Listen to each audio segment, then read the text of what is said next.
Welcome, and thank you for joining us today in person and virtually for Discover Puerto Rico's Industry Update. Before we get started, I want to go over a few housekeeping items. This industry update is being recorded, and later this week you will receive a link to the recording along with today's presentation. Hoy no estaremos ofreciendo el servicio de traducción simultánea, pero el seminario está siendo grabado y más tarde esta semana recibirán un enlace con la grabación y la presentación que utilizaremos hoy para que puedan repasar el contenido a su conveniencia. During today's industry update, you'll hear from our CEO, Brad Dean, Research and Analytics Director, Alicia Valentine, Chief Marketing Officer, Leah Chandler, Chief Sales Officer, Ed Carey, and special guest speaker, President and CEO of Destination Analysts, Erin Francis-Cummings. Now, to get things started, I'll leave you with Discover Puerto Rico CEO, Mr. Brad Dean. Hey, morning. Good morning and saludos from your DMO, Discover Puerto Rico. It is so great to finally be back meeting safely, face-to-face. So thank you to all of you who've shown up, and thank you to those of you who are joining us online. We are delighted to be here today as we work through some very, very interesting times. And if you're here today or joining us online, we want to start on behalf of the team at Discover Puerto Rico, not only by saying thank you for your participation and your support, but congratulations. Felicidades. You deserve congratulations, I think for many reasons, but at least two. First and foremost, if you're here today, or if you're joining us online, you have survived the worst crisis ever in the history of the global travel and tourism industry. There's been nothing like this ever before, and of course we hope nothing like it ever again. But the fact that you're here today means you've endured the furloughs and the layoffs, the downturns and the closures. And while we can't quite declare victory just yet, the fact is the worst is behind us and you've survived that. But I think also there's a second reason you deserve congratulations. And this is what really excites me and inspires me about what lies ahead. We've all heard about the Great Depression. We've all lived through the Great Recession. And I believe that we are all now a part of the great recovery of travel and tourism. Decades from now, the people that are in your job and my job will be looking back at what happened during this time period, and they will be absolutely amazed at what comes out of this. Rafet Ali, the founder and CEO of Skift, kind of refers to 2020 and 2021 as a portal, that we've come through this interesting time. And as we look back, we're going to realize that our industry has been changed forever. Things that were really important before might become secondary now, and things that perhaps were not on the radar or were not high priorities before will now become very, very important. So much has changed. The way people are traveling, the way they're booking traveling, the way they're selecting their destinations, when they're traveling, who they're traveling with, or in some cases, who they're not traveling with. All of this, I think, underscores a very important point that even beyond COVID, we are experiencing and will continue to experience a massive array of disruption and change that is going to create winners and losers. And thankfully, in 2021, Puerto Rico's on the winning side of that equation. I've noticed an interesting change in my peers. I've been talking to them and now meeting with them more and more throughout the industry. And for probably the first 2.5 to 3 years of Discover Puerto Rico's existence, I would get this question over and over and over again. And it was usually something like this. How is Puerto Rico? It's almost like they were saying, pobrecito, ¿cómo está? I mean, Zika virus and hurricanes and earthquakes, how is Puerto Rico? What's interesting today, they're still asking this, but it's a much different question. Today, it's more like, how is Puerto Rico doing this? I mean, the rest of us are just trying to survive and you're thriving. The rest of us are just trying to get back to 2019. You're eclipsing 2019 and setting records. The rest of us are just happy to be reopening the businesses we had. You're opening new developments like Distrito T-Mobile. How is Puerto Rico doing this? And I always point to a few things. Number one, great people. Number two, great product. Number three, exceptional marketing, sales, and promotion that's founded upon consistent brand strategies and research. And fourth, and perhaps most importantly, I explained to them the meaning of Yo no me quito. Yo no me quito, which really instills the sense of resiliency that is prevalent all throughout the island of Puerto Rico. And I believe is one of the reasons why Puerto Rico has not only come back quicker than other destinations, but stronger and more vibrant. And I believe that spirit is going to carry us through as we look to 2022 and beyond. Now, there's some things, of course, we have to do to make sure that we really, truly continue this winning tradition that we're enjoying.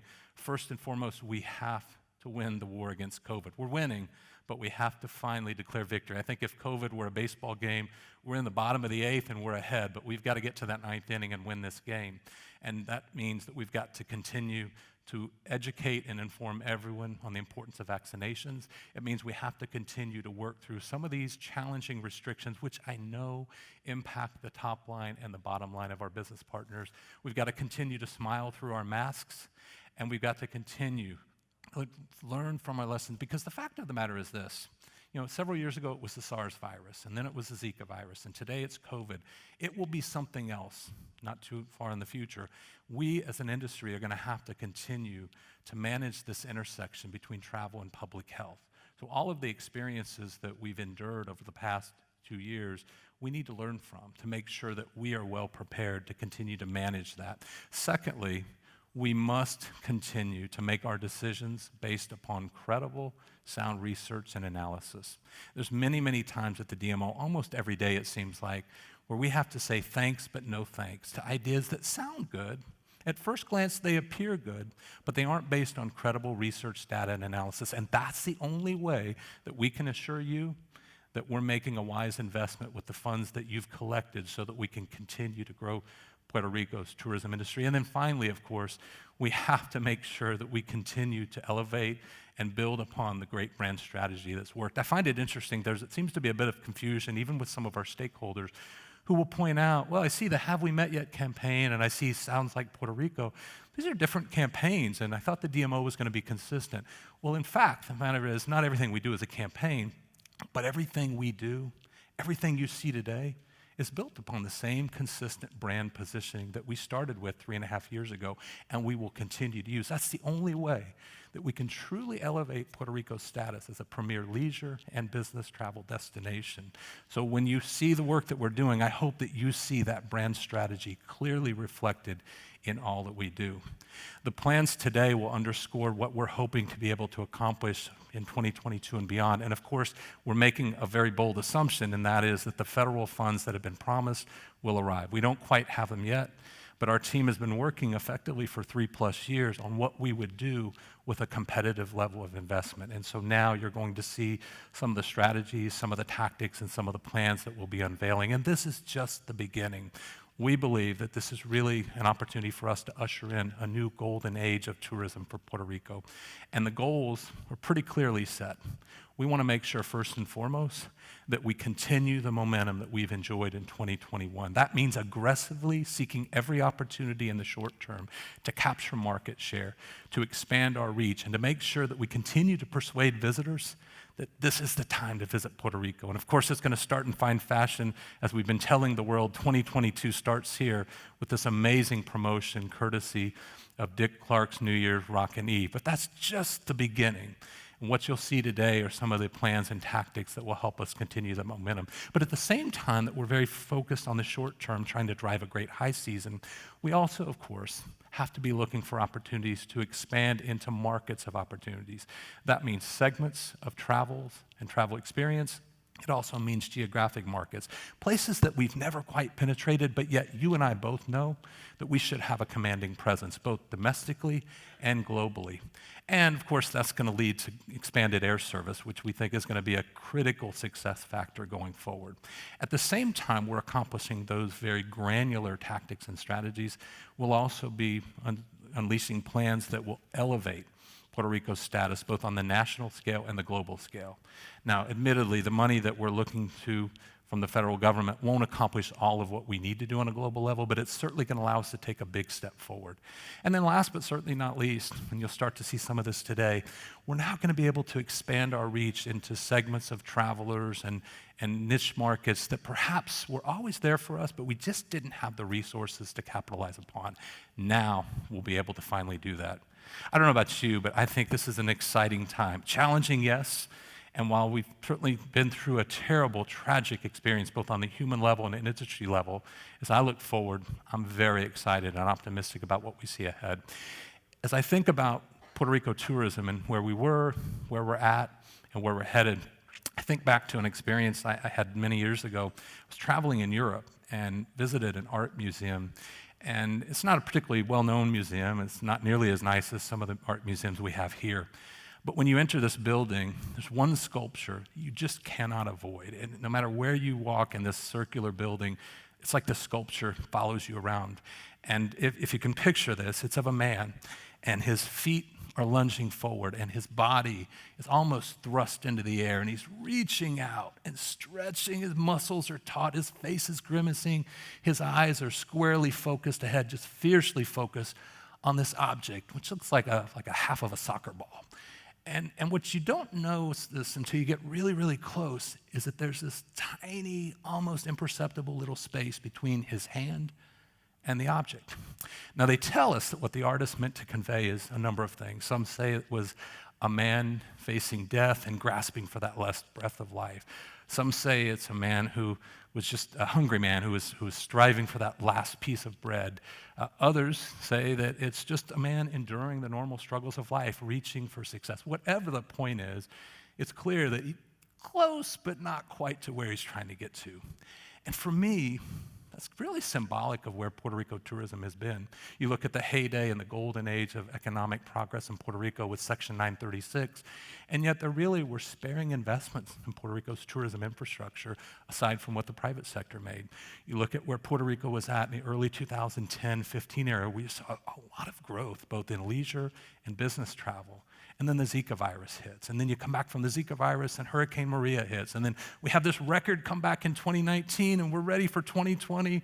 And of course we started 2020 off with earthquakes and a pandemic. It just seems like for many, many years now, we've been close, but not quite there, being able to grasp our full potential. But I believe that's about to change. I believe the progress we've made in 2021 and the plans that we're laying for 2022 and beyond are gonna allow us to finally grasp that full potential.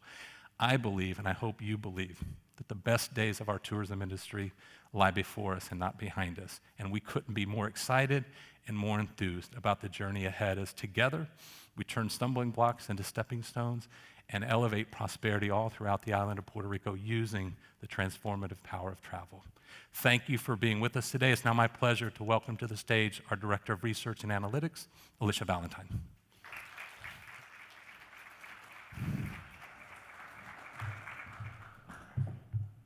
Good morning, everyone. It's so nice to see you here in person today. We've been doing these industry updates every quarter before COVID. Hopefully the last month, the last year and a half, having us before you every month has provided you some confidence in what you've been able to survive for the past year and a half. So those early months when we were before you virtually were pretty tough when the numbers were so hard to look at.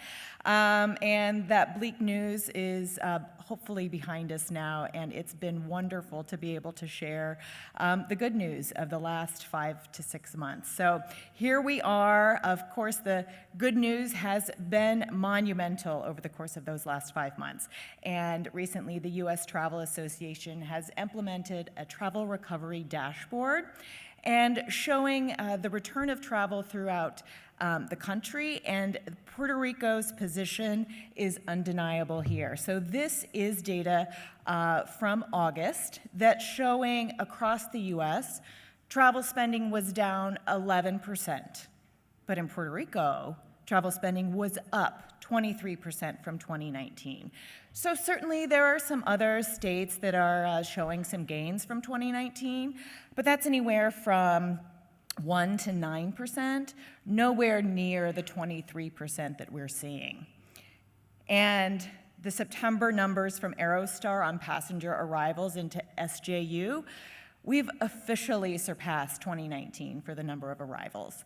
And we know that 2019 was a record-setting year in terms of those arrivals and lodging demand. But this year, more likely these arrivals are visitors rather than returning residents. That's what our early data is showing us. So this is the monthly passenger activity for each of the last 5 months. We've set records for the number of arrivals. And this is how we've been able to surpass that 2019 number when in the first 2 months of the year, we were down 25% from 2 years ago. So with record arrivals, a number of spending up 23%, we now have lodging revenues that are in tax collections that are surpassing that 2019 number. So not only is total revenue and tax collections higher, the demand is 14% above that 2019 level, but hotel rates are up 10%. Lodging for rentals rates are up 20%. So with that, we're now seeing 33% higher total revenues year to date. And given this strong demand and higher rates, our hotel revenues are actually higher than they've been in the last 5 years. And we know how much the market has changed in the course of that period and how much consumer sentiment and preferences with the rise of the rental market have shifted where those consumers are staying. So it's really encouraging to see that hotel market really come back.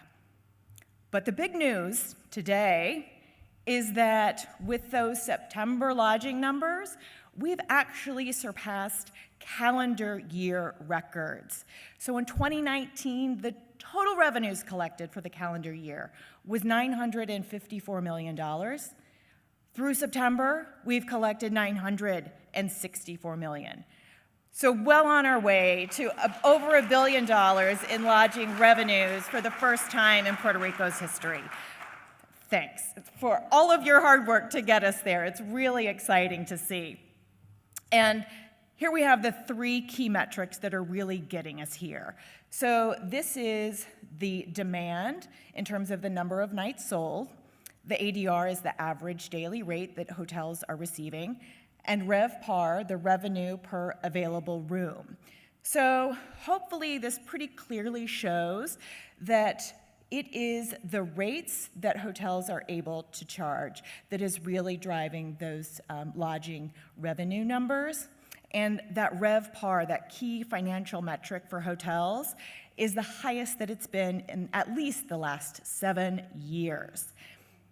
So here we have some of the same numbers for the rental market, and so their story is a little bit different. Their key to success is the increase in demand. Certainly, they are able to charge higher rates right now, but the demand for this kind of product has increased 84% from 2 years ago. So this data, the lodging data, comes from the industry's leading providers. The hotel data from STR, the rental data from AirDNA, who has the widest swath of reporting partners, and so really trusted numbers that Discover Puerto Rico is able to use and compare our performance to other competitors. So this excitement for the lodging industry hopefully is something that you're seeing in your communities as well. But of course, this kind of secondary data is important as we track our performance, but also important is how Discover Puerto Rico is able to measure our impact on the brand of Puerto Rico as a destination. So with that, in 2017 and 18, whenever the DMO was coming into existence, we partnered with Strategic Marketing and Research Insights, a tourism research leader in establishing brand metrics, to really understand what Puerto Rico's position should be and how we should then market based off of those. So here you'll see those 5 key attributes that were determined to be the keys to Puerto Rico's success: colorful, authentic, beautiful, lively, and vibrant. And when we started the DMO in 2017, 2018, those metrics were all considered to be strengths, that a rating of 3.75 on a 5-point scale was pretty good, and that destinations that are achieving those kinds of numbers are in about the top 25% of all destinations that this firm evaluates. But there was room for improvement. So we've measured our performance against these metrics, and here we are, fiscal year 2021, and we're now in that top 10% of any rating of 4.0 or higher is considered excellent, and that being able to market to these primary markets where we have direct service is where these numbers are coming from. For all of these, we're now in that top 10%. So with that, great news for the industry. However, the return of travel and tourism has had a little bit of a pinch point. and that is how we're able to attract employees and retain employees. And this is not just an issue in Puerto Rico, but certainly worldwide, and one that on a national level, the U.S. Travel Association's Board of Directors wanted to understand more. So they turned to one of Discover Puerto Rico's research partners, Destination Analysts, who, if you've been receiving our weekly emails, we rely heavily on throughout the pandemic, that they were talking to consumers about travel sentiment every week. And they turned to them to say, what can we do about this workforce issue?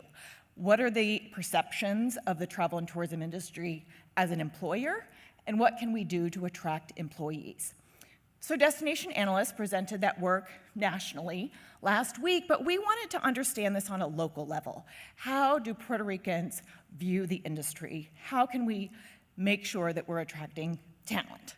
So with that, I'm pleased to introduce Erin Francis-Cummings from Destination Analysts and my friend to take us through the results in what she's been able to see in Puerto Rico.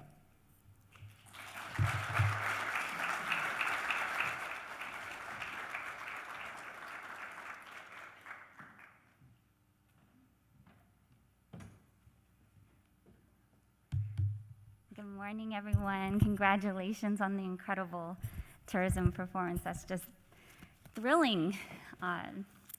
My presentation to you today is about the state of travel and tourism in our domestic workforce, the existing perceptions, motivations, and deterrents surrounding careers in our industry, which we all love, based on research that our firm, Destination Analysts, recently conducted about employed and employment-seeking workers in collaboration with the U.S. Travel Association, again on a national level, and then in collaboration with Discover Puerto Rico here on the island.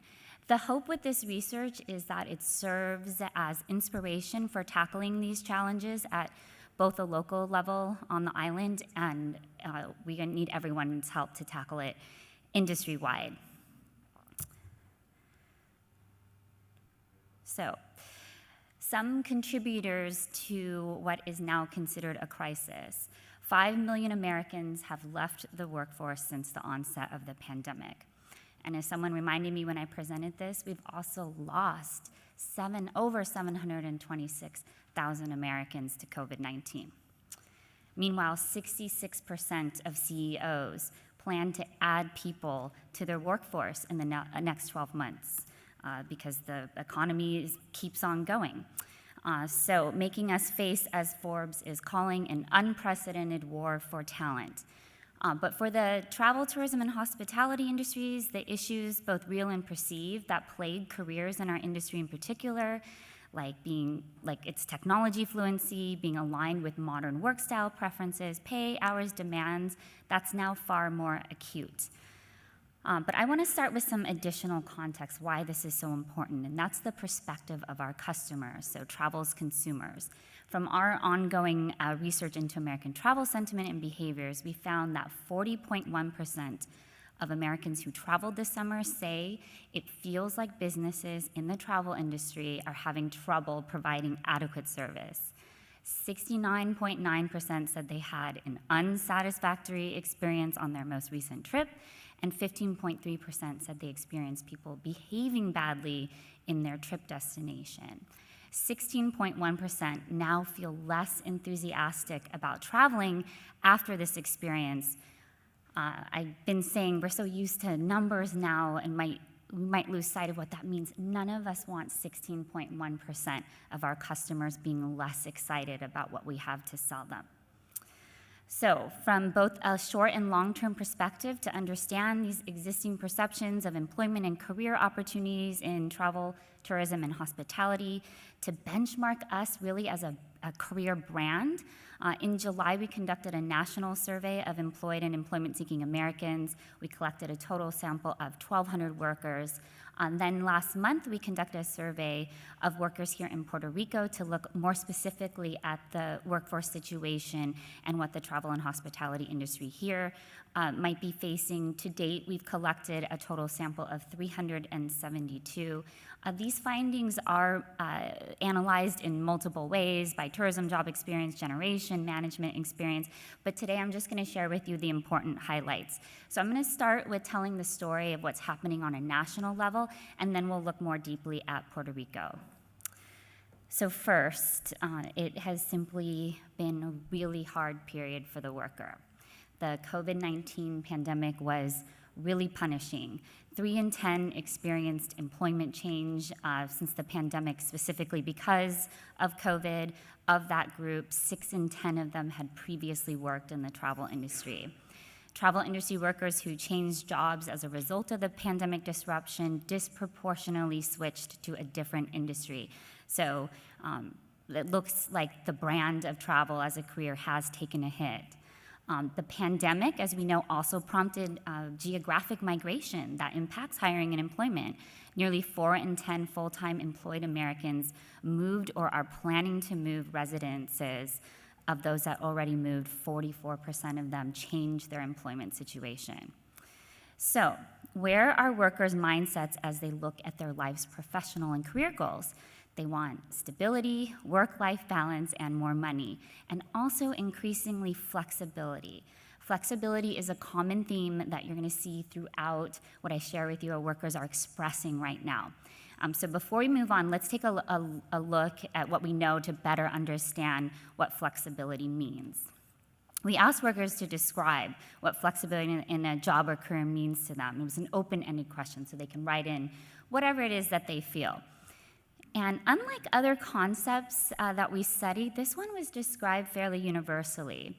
And the theme, I would say, is having an independent measure of control over their work life, from when they work to where they work. And as for who they work for, they want a respect and accommodation for these measures of control. There are, of course, some significant generational differences in mindset and career values that need to be considered as we tackle on an industry level perceptions about our industry. I know that people in HR have been imploring our industry to really have an understanding of how younger generations feel and bringing that into hiring practices. And our millennial generation, they already are or are poised to take on leadership roles. So with them, note that while wages are of course important, they're relatively less important to our millennial workers compared to baby boomers. Millennial generation workers are more interested in professional growth opportunities and place more emphasis on opportunities for job progression. Also importantly, many of them are seeking remote work options and are more turned off from employment opportunities by their perceived lack of flexibility. It was also important to benchmark the perceptions of travel as a career and better understand how to attract employment-seeking workers into our space. We asked an open-ended question about perceptions of working in this industry. And I say at first glance, look at this word cloud, it looks like good news. Many of the top responses are positive, leaning, but fun, exciting, engaging, interesting. There's also a common perception that working in the industry would require employees to travel frequently. And we have to remember, for some in certain stages of life, though, that's a turnoff. But if you suspect that the typical worker doesn't necessarily have a great understanding of what jobs in our industry mean or entail, I feel like that's glaringly obvious in these responses. And I want you to note there is also a secondary layer of perceptions that are negative leaning. Many feel jobs in our industry are unstable, have been significantly impacted by COVID, have low wages. Those are literally the opposite of the top things people say they're looking for when they look at their career goals. So to further explore travel industry job perceptions and how they align with workers' long-term career goals, we gave them an aided list of descriptors. They were asked to rate how well each aligned with their perceptions of careers in the industry. using a scale of 0 to 10. This chart is showing you the percent that scored the travel industry an 8, 9, or 10 for each of these attributes. Fortunately, the most common agreements on careers in travel and tourism is that we offer a happy culture. They're diverse and inclusive, and they're also fulfilling. But when we recall American workers' top long-term career goals of stability, work-life balance, high salary, flexibility, all of these are relatively weaker associations with our tourism industry. And when asked how accurately a list of specific attributes describe careers in travel, it is inspiring to see at the top here helpful, challenging, creative at the top. But none of these positive words received more than 35% of American workers agreeing that they described our industry. And so when asked if they were presented with an employment opportunity commensurate with their experience and expertise, would they consider a job in the tourism industry? While 49% said yes, 25.7% said no, an additional 25.4% were uncertain. So that's a significant proportion of the American workforce who are reluctant to consider career opportunities in this industry. So we looked at trying to understand why. So for those who outright would not consider travel and tourism jobs, the top cited reasons were an aversion to traveling and not wanting to be away from their home and family. In some cases, those are misperceptions that we can address. However, disinterest in the industry due to instability, the ongoing COVID situation, and perceptions that were low income and stressful, those are also significant deterrents. They're more likely to be more challenging to overcome, and they do require a more unified strategy from all of us. For those uncertain about working in travel and tourism, I like to say we have a classic marketing problem here. Their hesitancy centers around a lack of knowledge and familiarity, particularly in job requirements and compensation. Still, though, note that significant concerns also exist, such as anxiety about how demanding and stressful our jobs are, instability, and safety concerns. So if we focus now on the 49% who would consider jobs in the industry, the top cited reasons for their openness were their love of travel, potential to see the world, as well as perceiving the industry to be fun and interesting. But the most fascinating insight to me is the considerable proportion that also view careers in our industry as being rewarding because they get to help people. So I'd like to remind everyone, when I see that we're all contributing to people's lifelong loving memories, the experiences that they likely cherish the most, that shape their lives and even their identity. So I want everyone to ask themselves, are we capitalizing on those perceptions and motivations when we position employment in the tourism industry? All right, so how do we attract people who are open to career opportunities with us? We asked this group to select the most important factors they look for in a potential job position, and their top priorities are an above average wage, flexible hours, quality healthcare coverage, and paid time off. For younger workers, that flexibility and that paid time off rise to the top. We also asked, when you are seeking employment, what are the 5 most important factors you seek in a company you want to work for? And the American workforce wants assurance that there is stability. It's pretty unsurprising after the trauma on employment in the last 18 months. Another shade of that, a company's reputation and a culture of work-life balance. Of course, they also want a company that prioritizes workers' health and safety. What they don't want, what's a turnoff?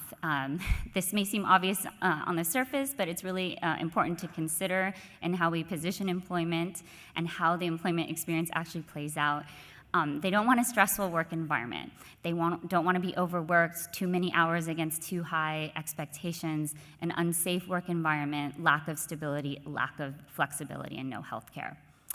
So then what are the incentives that can entice these workers into being employed in our industry? They say, above all, flexible hours. They're also highly attracted to paid time off. On the flip side, we've been trying to convince Americans to take their time off for so many years, so that might be a silver lining. And of course, higher compensation up at the top there. And where can we find these workers? So in addition to all the development done at educational level, people have been encouraging our industry to look outside. We're often looked at an industry that other industries poach from, so we might want to consider doing that too and widening the pool. We ask people what the industries that they feel best represent the path to achieve their career goals. We only have about 1 in 10 or just over 1 in 10 naming travel or hospitality. But at the top here, business management and consulting, healthcare, creative arts and design, and IT and computing, those were the industries that workers could see themselves finding a path to what they wanted to achieve professionally. But it may very well be these industries that represent the best opportunity for us to go out and get new talent and bring them in to our happy industry. This here is from a survey of small and mid-sized businesses about how they are addressing the workforce crisis. And what I want you to notice is that they're largely traditional tactics. So U.S. Travel Association, they recently engaged a psychologist to help with how the industry should resolve the workforce crisis. And this was the crux of his response, essentially.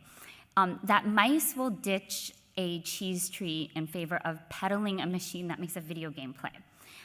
So he wanted us to think about why. And that video game, he says, provides an intrinsic value, a personal joy that can't be matched by the extrinsic treat. So the challenge was, what can you identify about employment opportunities with your organization that provides that kind of value, that intrinsic value? And if you can do this, you may very well have an advantage over those who are employing more traditional methods. And you might get some ideas as I take you now into the specific findings on workers here in Puerto Rico and how they compare to the worker nationally. It's actually better news than the national story, so I'll just get you prepared for that.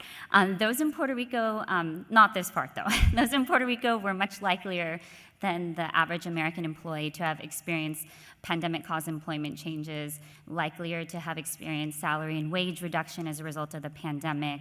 Workers on the island plan to change residences at a similar rate to the average worker, but fortunately, those that say they plan to move, 70% of them say they're gonna stay within Puerto Rico. Looking at what will drive workers here in Puerto Rico to employment opportunities, what's actually less important to them relative to the typical American worker, paid time off, signing bonuses, and stock options. When we compare them to the typical American worker, what's more important to workers on the island, a path to promotion, professional development and training, bonus programs, and the job being stimulating and challenging. In fact, lack of career growth opportunities is the #1 deterrent from a job opportunity expressed by workers here in Puerto Rico. Very fortunate finding workers in Puerto Rico are much likelier to look at the travel, tourism, and hospitality industries as a path to achieving their career goals. This is what Puerto Rican workers say when asked to describe careers in the travel and tourism industry. You can see some hangover from the pandemic in their responses, instability, layoffs, safety, and then the traditional challenges our industry has faced of being perceived as low pay, demanding. They also associate careers in the industry with bilingualism. They also describe tourism careers in ways that mainland workers didn't as much. So they associate with working in the industry with adventure, newness, meeting people, culture. And top attributes those in Puerto Rico assign to careers in travel and tourism. You may recall the average worker said helpful, challenging, creative. Puerto Rican workers say teamwork, professional, and then also creative. The top rated attributes of tourism careers: makes a positive impact to society, diversity and inclusion, fulfilling, stimulating and challenging, happy culture, positive reputation, professional development. Workers in Puerto Rico are much likelier than mainland workers to say that the tourism industry aligns with their own personal values.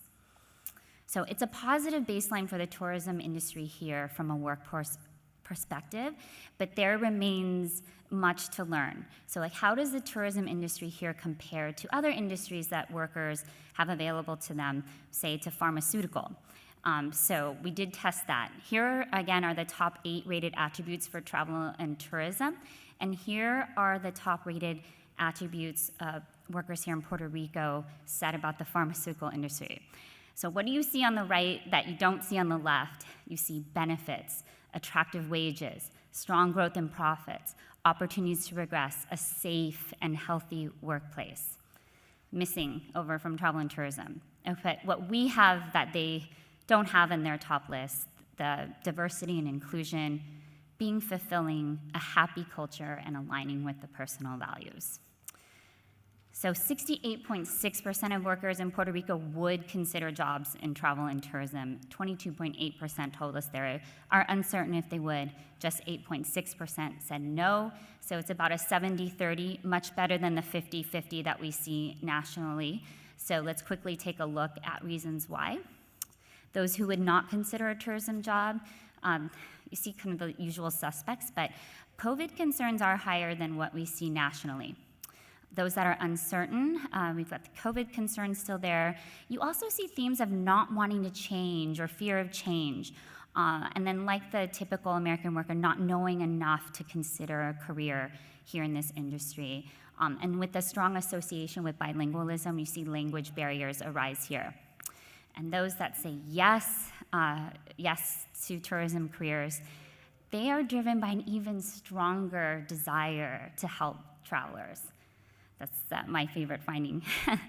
And then what I'll leave you with is we asked workers in Puerto Rico from a general career perspective, how would you rate the hospitality, travel, and tourism industry here in Puerto Rico? And we had them use a scale from 1 to 10, from very poor to excellent. And workers gave the local industry here a great score of 7.2 out of 10 on average.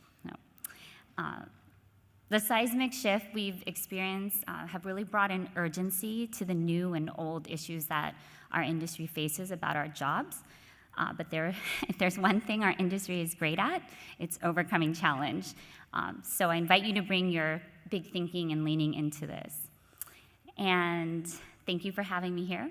Speaking of big thinking, it's my pleasure to welcome up next to the stage one of the most strategic-minded visionary professionals in the travel industry. I hope tourism never loses her. Discover Puerto Rico's Chief Marketing Officer, Leah Chandler.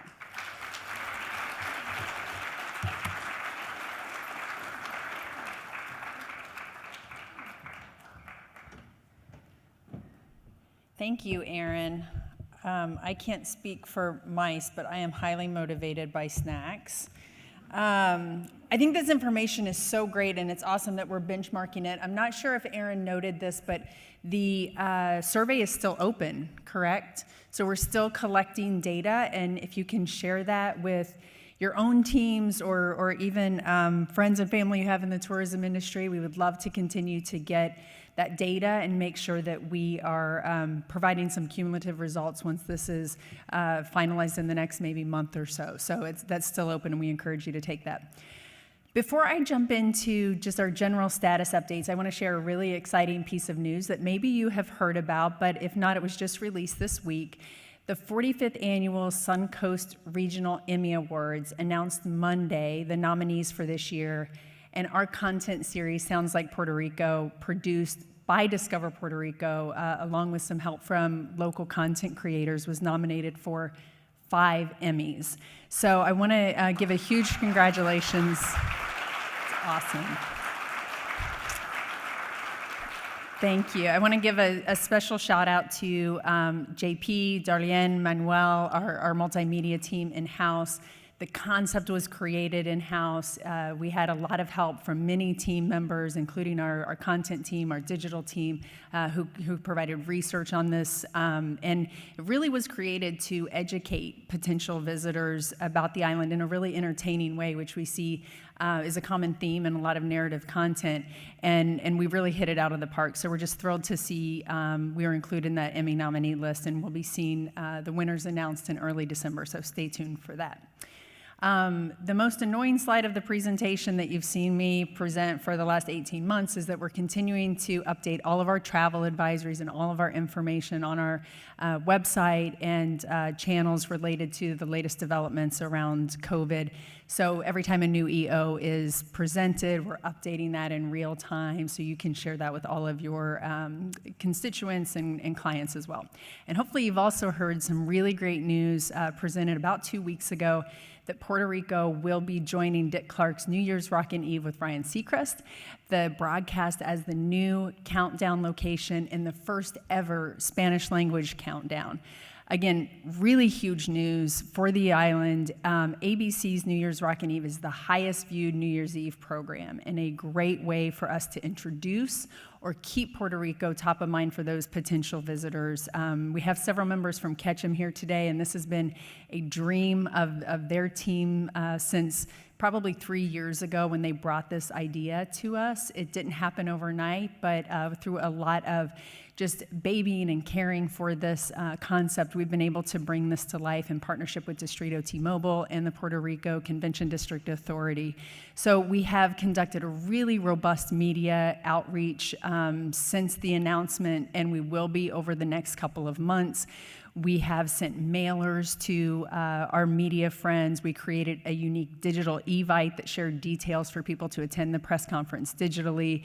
And we also presented the news under embargo, meaning that coverage went live at the time of the press conference to make just a really big splash across the national news. All of this was also done in partnership with New Year's Rockin' Eve's communication team. So we'll be working with them a lot throughout this entire process, and there's going to be a lot of additional moments to leverage as we announce the hosts for that night and also talent that is going to come along with a lot bigger announcements as we progress through the next couple of months. Our announcement made a really big splash with a mention on the popular morning show, Live with Ryan and Kelly.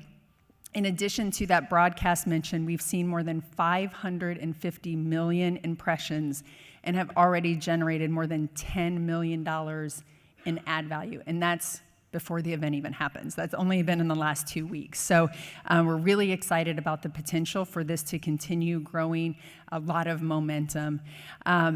In support of our other segments of tourism on the island, we also joined forces recently with the sales team for their New York Roadshow event. And I think Ed's going to mention a little bit more about this, but we hosted roughly 150 people at the rooftop event in New York City, allowing Discover Puerto Rico sales team to meet potential sales targets in person, and for many of them, it was the first time meeting in person in a couple of years. In addition to the sales component, we of course invited key media and journalists to the event, and it gave us a chance to connect with media from places like The Points Guy, Insider Travel Report, Business Insider, Photos Travel, some of our usual suspects. Again, many of them for the first time in person as well. As we continue to position Discover Puerto Rico as thought leaders in the travel space, especially when we're talking about travel recovery, I'm going to be speaking tomorrow at the Women Leading Travel and Hospitality Virtual Exchange. So this is just an opportunity for us to continue talking about the COVID-19 recovery and from all the great news that Alicia shared earlier, how Puerto Rico is really leading the way. And we continue to highlight the unique cultural components that make Puerto Rico really, really special. And San Juan's 500th anniversary is a great moment in time for us to continue doing this and using it as a news hook for coverage. Puerto Rico is celebrating the anniversary of the founding of Old San Juan. Everyone in this room and virtually knows that. We've been talking about it for a really long time. And the events are actually taking place through June of 2022. So again, giving us lots of moments to continue leveraging this important event. We have a dedicated landing page on our website that houses all of the content related to what we know today about those events. We have suggested itineraries and articles, a Google Map component, and so much more on the website. So I really encourage you to check that out if you haven't.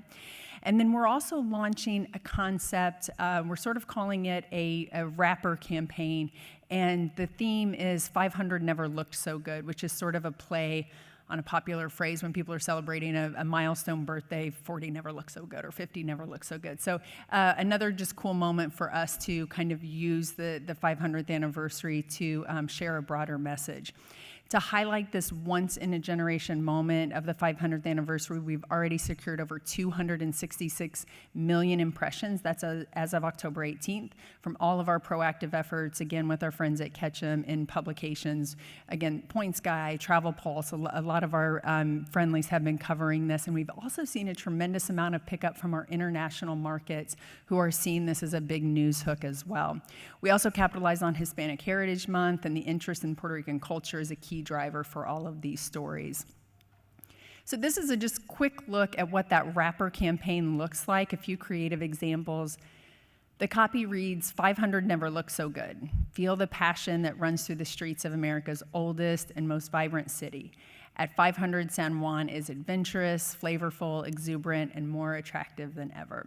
So thanks to, again, our agency partners at R&R who developed this concept, and it's going to be applied, you'll see, across all of our channels, from Instagram stories and other social executions, as well as a lot of video content we're going to be producing.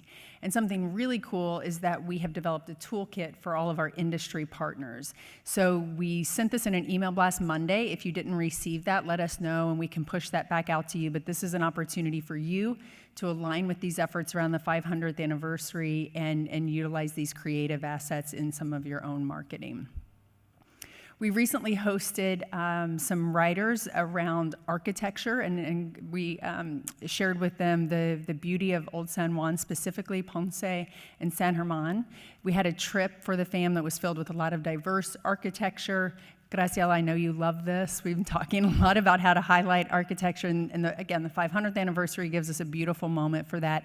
We hosted Architecture Digest, Architects Newspaper, and Cultured Magazine, again, focusing on the architecture of the island. So looking ahead, we have a lot of exciting moments, but some of our news engine moments are going to be focused on romantic getaways, passport-free travel, fall travel, holiday travel, where to travel in 2022 when we want to hit all of those big lists of the best places to visit next year. So these are all being pursued actively in addition to some of the other news I've already shared to garner coverage that's going to continue to increase awareness of the destination. And from a media standpoint, we continue to gain momentum with our CDB GDR investment.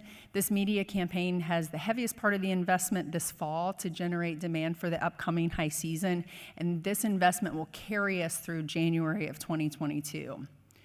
Our first spot TV flight was created in September. So I think a couple of months ago, we shared with you our excitement around being able to actually be in the TV spot space for the first time ever and running TV spots in spot markets.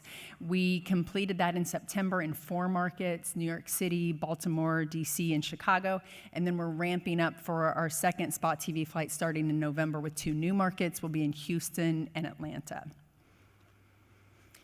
And to finally touch on what's happening in the MICE marketing space, we have a lot of projects in the works. Specifically, here we're talking about building attendance and excitement for Connect Marketplace in May, which I think you're all aware of and we're very excited for.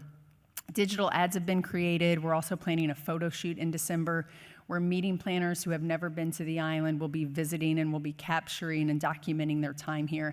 And this footage is going to allow us to create new digital assets that will be distributed not only on our channels, but also on Connect's channels. And I know Deborah's very excited that we're going to be launching a standalone meetings campaign, Meet in Full Color. So we've used this line before, but now we're pulling it into a bigger messaging campaign that will include new digital assets, social media content, and video assets. We've had a really positive response from that first kind of Meet in Full Color video that we did at MPI WEC, and now we're going to be building this concept out more robustly to inspire meeting planners to, of course, bring their meetings to the island.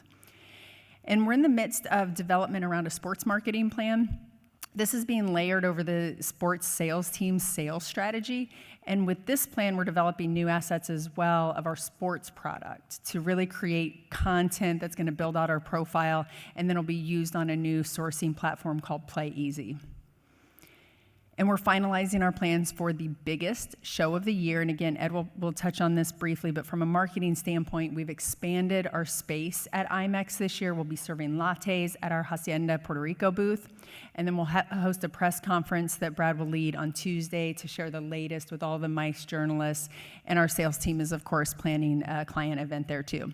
And just finally, I know you've probably received a number of email blasts on this, but it's really important. We're eager to share the Arp Marketing Plan with you. This has been rescheduled for Thursday, November 4th from 1:30 to 3 p.m. New date and time. We want to talk about how these Arp funds are going to be invested and how it's built around the strategies that are planned to formulate the marketing content that's aimed at stabilizing the economy, all the things we've been talking about today through tourism. So the governor will be joining us there along with Roger Dow, the president and CEO of U.S. Travel Association. So hopefully you've marked that on your calendars. And with that, I'm happy to introduce you live in person to Ed Carey, our Chief Sales Officer, for more from MySpace.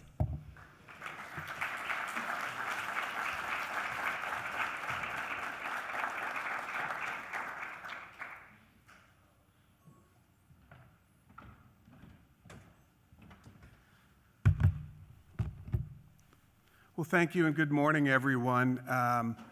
As Brad mentioned, it really is a thrill to see everyone in person. I think this is the first and biggest live event we've held together in the industry. I actually had a difficult time getting dressed this morning because the only thing that still fits me is my shoes, but we'll get past that. So as I'm sure many of our hoteliers are aware, the Delta variant and the CDC's Level 4 designation did have an impact on the MICE segment, primarily as it relates to confirming short-term MICE contracts. And to a lesser extent, it did have an effect on lead volume, as we'll see in a moment. However, it did not stop our sales activity. And we wanted to thank all of you for working with us to produce really several important events in the last couple of months, both on island and on the mainland. As Leah mentioned, the Northeast Roadshow was an extraordinary event. The Northeast market, as you may know, has been one of the slowest to recover. So at the end of September, a group of 15 hoteliers, DMCs, traveled to New York, New Jersey, and Boston to meet with planners and travel advisors. As Leah mentioned, there were 150 people in Midtown Manhattan with views of the Empire State Building. And for many, it blew me away. It was their first time being out at an actual live event since the pandemic began. So it sort of puts into perspective how the different regions are reacting differently to the recovery. Really great energy at that event. And then as part of our focus on some of the most currently active market segments, we've enhanced our visibility at many important events and trade shows, like, for instance, Teams, which focuses on sporting events. And as Leah mentioned, the sports segment is important. Outdoor activities are more popular than ever.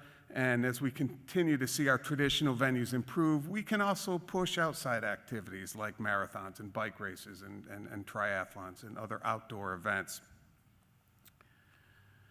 We also held several very impactful events on the island.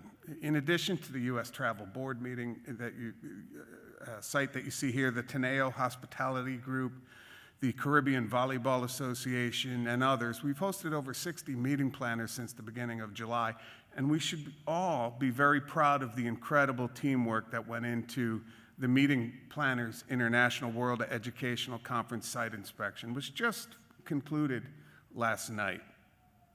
Every general manager that we met with, I think 7 or 8 hotels, met the customer, took the time to meet the planner, and every hotel involved was on point and frankly impressive. And to have the mayor of San Juan call the client at dinner last night was a touch that I don't think I've ever seen. So truly, no one does it better.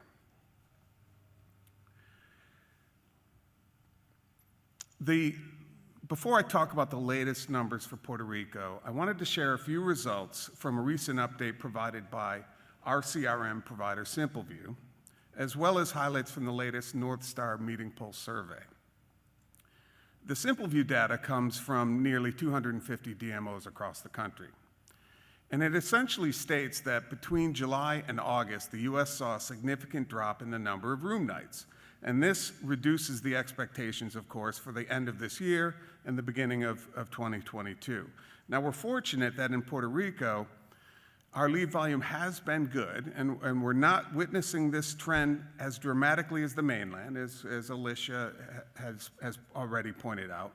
And we really believe that it's because we stayed in front of meeting planners throughout the lockdown period, and we continue to aggressively do that. Group lead volume year to date in the US, as you can see on this slide, is substantially down from 2019. Now, the North Star meeting pulse, let me see, move that. The North Star Meeting Pulse survey shows that the actual signing of contracts of new events has declined a bit in September and October. Again, we're fortunate that we're beating the US averages, but we have also seen a bit of a slowdown in definite business. And though we thought cancellations were all but behind us, many of you reported new cancellations over the last several weeks. 63% of meeting planners across the US also claimed to have canceled events in this time frame. And the reason has once again primarily been based over health and safety. This, and what is a little bit concerning, you see the two circled areas, is that it was primarily driven by fears that registration would suffer, and that attendees were actually communicating that they didn't want to travel. So we're watching that very carefully. Now again, we're fortunate that in Puerto Rico, the lead volume, let me back up. So many of these organizations that we've been talking about in the Pulse survey are essentially saying, let's move past 21 and start looking at Q1 of 2022 and beyond. And now fewer than half of these planners believe they will hold meetings before the end of the year. And as I said, we're fortunate that in Puerto Rico, the lead volume has been consistently strong versus 2019. We have seen some lessening in volume beginning in July, but overall, 7 of the last 12 weeks were still higher than 2019. And overall, we are in a much better place than the majority of our competitive destinations in the US. So from January through September of this year, the team has generated over 630,000 requested rooms for a 17% increase over 2019. And the sectors that seem to be the most active for Puerto Rico, probably not a big surprise to most of you, are health and medical, high tech, financial, and insurance, as well as incentive. And although, as I mentioned, the lead volume has been strong, the definite booking slowed a bit in September, which brought the first quarter of our fiscal year down by 12% to 2019. However, our sales pipeline remains very strong, and we have close to $400 million in potential business that we can potentially close on. And so we've been working with all of you, our partner hotels, to sharpen our offers and create a sense of urgency to close more of this business. And between now and the end of the year, we have 17 trade shows and events focused on those key segments that we showed you a few slides back.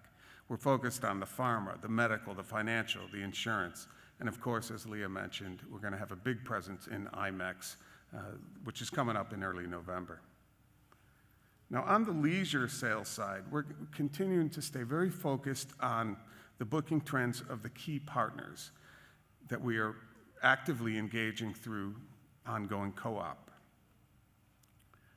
It's encouraging to see the results of our the second bar from the left is ABC CCRA, which is a new co-op for us, and it is leading the production on GDS channels. And we've seen a huge shift in this particular consortia in the last year, and as of a few weeks ago, ABC actually surpassed American Express to position themselves as the leading producer to 300 plus Puerto Rico hotels in this channel.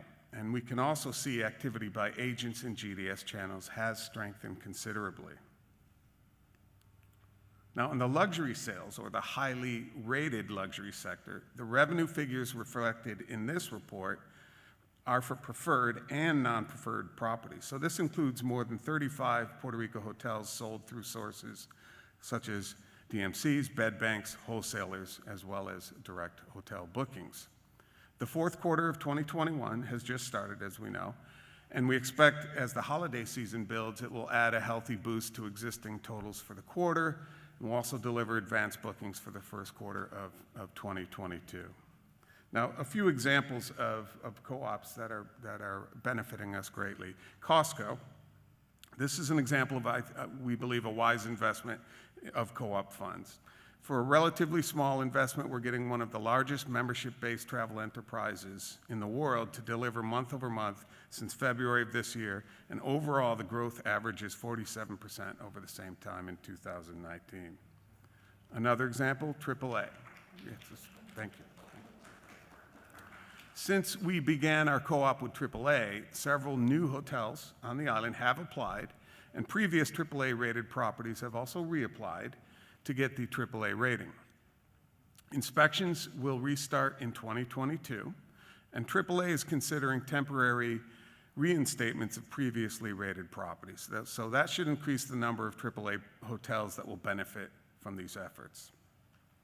And to get in front of the upcoming peak season, we are now joining the AAA Northeast Club. So that's 6 states, 2 metro markets, 6 million members, and 68 AAA branches. It's the ideal target demographic in our #1 domestic market. And we're very excited about the growth of our Puerto Rico Travel Expert program. And first I want to note that at the close of September, we've already surpassed the 2 previous years' totals in enrollments and graduation. So it's a very active program. And we're upgrading now this platform to feature a loyalty program. So this will now enable our expert advisors to earn points when they book Puerto Rico more. And it should also attract new enrollments and graduations. So this, we think, will benefit us in several ways. It'll make us competitive against Caribbean and Florida destinations, which have had this feature for a long time now. And it will allow for our properties to participate. And as they enter their bookings to redeem those points, we're obviously going to learn which booking channels they're utilizing, and we can determine who our real top producers are and reward them accordingly. And on the leisure side, we're maintaining a very thorough, consistent activity calendar, not only by our local sales team, but the extended leisure sales teams. We are working very hard with ASTA chapters and our consortia partners all over the country. We're extending into international markets, and we also plan to produce roadshows before the end of the year in Austin, Dallas, Houston, and San Antonio, as well as again in the Northeast markets. So I thank all of you, as always. We can't do it without you. We look forward to seeing you out on the road in the coming months. And with that, I'll turn it back over to Xiomara. Thanks, everyone.